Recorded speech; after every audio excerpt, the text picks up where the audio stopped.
Europe is a garden. We have built a garden. The rest of the world, and you know very well, Federica, is not exactly a garden. The rest of the world, most of the rest of the world, is a jungle. And the jungle could invade the garden. And the gardeners should take care of it. The jungle has a strong growth capacity, and the wall will never be high enough in order to protect the garden. Alright guys, so let's talk about decoupling today. It seems that the garden of the world isn't as attractive anymore. People aren't trying to go in, they are trying to get out. A lot of bizarre things are happening in Europe that's scaring companies and countries. As a result, we are witnessing industries, money and trust leave the Eurozone.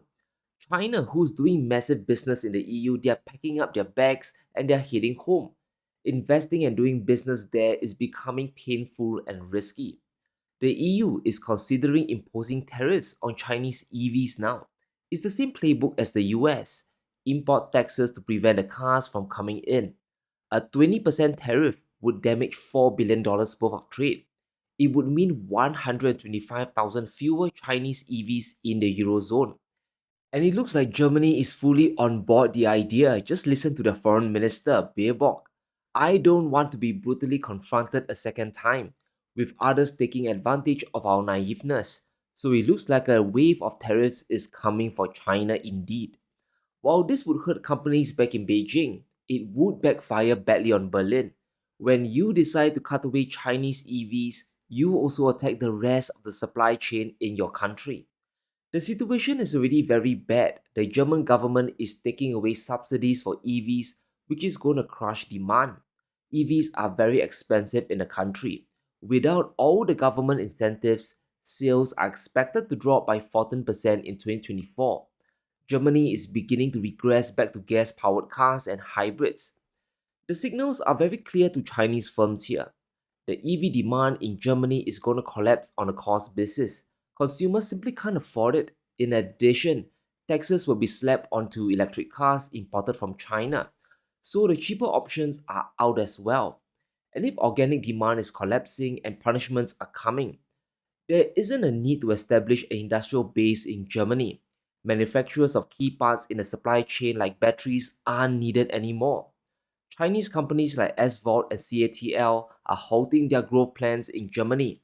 They are calling it quits because big contracts are being cancelled and the need for batteries is going to plummet. And this is tragic because the original plan was to build over $3 billion worth of production facilities. China wanted to use Germany as a base to serve the entire European market. And when Chinese companies leave, they basically take away everything. Batteries are going to cost much more to make, and the supply chain within Germany is going to break down. If you're in Germany, the price of EVs is going to soar even further. Chinese companies are relocating elsewhere because the environment is simply hostile. Great Wall Motors, another Chinese EV company, is exiting the country, and this news just came in a few days ago. They have shut down their headquarters in Munich, Germany. As a result, 100 employees, all their staff, have been fired, so jobs on German soil have been lost. The objective of Germany's strategy is, of course, to protect their local industries. But if Chinese investments leave, this triggers a deeper problem. The EV sector in Berlin is just going to stagnate. Car makers like Volkswagen have no choice but to relocate elsewhere. A month ago, Volkswagen announced plans to invest heavily in China. $2.7 billion is being poured into the Chinese city of Hefei. And the reason is very simple. Even though the cars will be shipped back to Europe, manufacturing in China is very necessary. The labor cost is lower, energy is cheaper, and the value chain integration is simply superior. Now, building an EV requires a lot of complex parts, including batteries, especially batteries. In Germany, you need to import them mostly from Beijing. But in China, the battery factory is simply next door. You can simply drive down the street to get the components. Manufacturing is fully integrated into one single ecosystem. While China is exiting Germany, they are entering other markets that's far friendlier, and their loss is someone else's gain. Hungary is a perfect example. They have all the incentives for Chinese companies to move there. Hungary still has access to Russian gas, so their cost of production is far lower than places like Germany. But more importantly, the environment there is very friendly. Hungary welcomes Beijing, while Germany might be joining America's trade war on China real soon. Hungary has always been a front runner when it comes to automotive industry, and now 5 of the top 10 global electric battery manufacturing companies have been present as well, 3 of them Chinese. We do believe that the changes in global economy and global trade ahead of us require a much tighter cooperation between East and West. And from our perspective, the tighter the cooperation between EU and China is, the better. We can take a lot of benefit out of it. The decision has been made that they would invest in Hungary.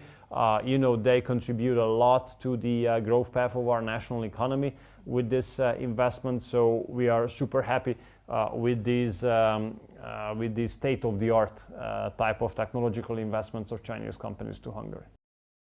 With Chinese investments, Hungary can build up their EV industry. They are leveraging on Chinese factories and expertise, and the proof is in the pudding. Comparing the global cost of EV batteries, Hungary's prices are extremely competitive. They produce the cheapest batteries in the Western world, just slightly more expensive than China. Right at the top, we have the US and Germany. Their batteries are 20% more expensive at least, which makes the final sticker price of the car much higher. And this is the consequence of decoupling with the world leader in renewable technology. It's another reason why the US needs trade tariffs. If not, their domestic EVs simply can't compete with Chinese brands. While China is exiting Germany, another decoupling is coming. Russia is one step closer to losing their money. And this update is brought to you from Estonia. It's all about the frozen reserves and what the country is about to do, or what they have done. They have enacted a law to allow the use of Russian assets for Ukraine. In other words, asset confiscation. And this is the first EU country that has passed such a law, and is basically financial escalation. Europe is inching step by step towards total seizure and usage of the money. Now, on first observation, this sounds like nothing. Estonia holds only 38 million euros of the money. Compared to the total sum of 300 billion, this is just a tiny drop in the ocean. Confiscating this won't even move the needle. But it does open up new dangerous possibilities. It opens up a whole new can of worms. It gives the West additional options and avenues to utilize the frozen reserves. Now, if Estonia can confiscate the assets by law, what if the assets in Belgium are transferred to the country? Is there now legal precedent to send the assets to Ukraine? And these are very serious questions. The West is trying every trick in the book. There's the windfall tax idea of using the profits. There's the Yellen plan to issue bonds backed by the assets. We can't forget, right, the infamous freedom bonds idea. The only stumbling block left is to find legal cover, to find a way to convince the world, or at least themselves, that confiscation is perfectly fine. Estonia's new law might just do the trick. At the very least, we know Estonia is fully against Russia at all costs. Ukraine has to win the war, and Russia must understand they lost. This is our plan A, B, and C. Words and sanctions are important, but not enough. Ukraine needs weapons, ammunition, training. It also needs financial and economic support, and it needs it now. It is our role and duty not only to continue, but increase our support to Ukraine on all fronts. It goes without saying that this is a bad idea. It would almost certainly torpedo the Western financial system. But as we have seen from the military side, it's escalation after escalation. The US has officially allowed Ukraine to use their weapons to hit targets within Russia. Germany has done the same a few days ago as well. There's now more or less Western consensus to take the war to Russia itself.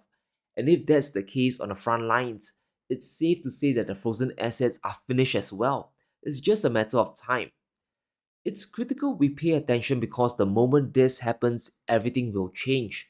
There'll be panic across the world, especially in the global south, because anything can happen now. And this fear is already starting to manifest. India, out of nowhere, has repatriated 100 tons of gold back home. The gold was sitting in UK vaults and now they're back home in India itself.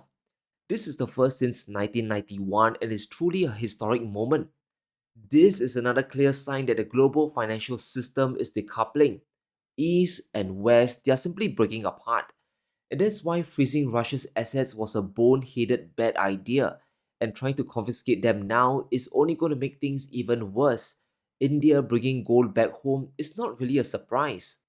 A lot of countries still keep their gold in the West. 68% keeps their gold reserves at home. Obviously, Russia and China are part of this group. They vault their own bullion bars, but 32% still keeps their holdings in either the Federal Reserve in the US or the Bank of England in the UK. And this is extremely risky because it goes against the very reason to hold gold. And to really drive home the point, if you don't physically hold the metal, you don't own it. All you have is a paper claim. But the gold is in the custody of a foreign government, and they have frozen gold holdings before. Venezuela still has their gold trapped in the UK, and this is not a small amount. We are talking about $2 billion worth and probably more at today's prices. Afghanistan has their gold frozen as well, it's trapped in New York. So we have to look at the trend here. China has been buying gold for 18 straight months. Russia's wealth fund is storing gold besides the Chinese yuan. India has brought their bullion back home from the West. More countries, they are just losing their trust in the West as custodians of their money. They see a lot of trouble brewing between the US and China over Taiwan today. If things escalate and we get into a hot war, history will repeat itself and Chinese assets will most definitely get frozen. The Bank of England's gold holdings have been dropping like a rock. Since 2022, after the sanctions, we can see a continuous withdrawal. Nearly 20 million ounces or 600 tons of gold have been taken out. And this is a foreshadowing of things to come. The whole world is watching what happens during the G7 summit. What will the West do? And if the decision is made to confiscate their assets, guess what? We can expect more countries to get their gold out. They will repatriate their wealth back home. So we are essentially on the brink of a big change. Whatever comes out of this has the potential to destabilize the world even further.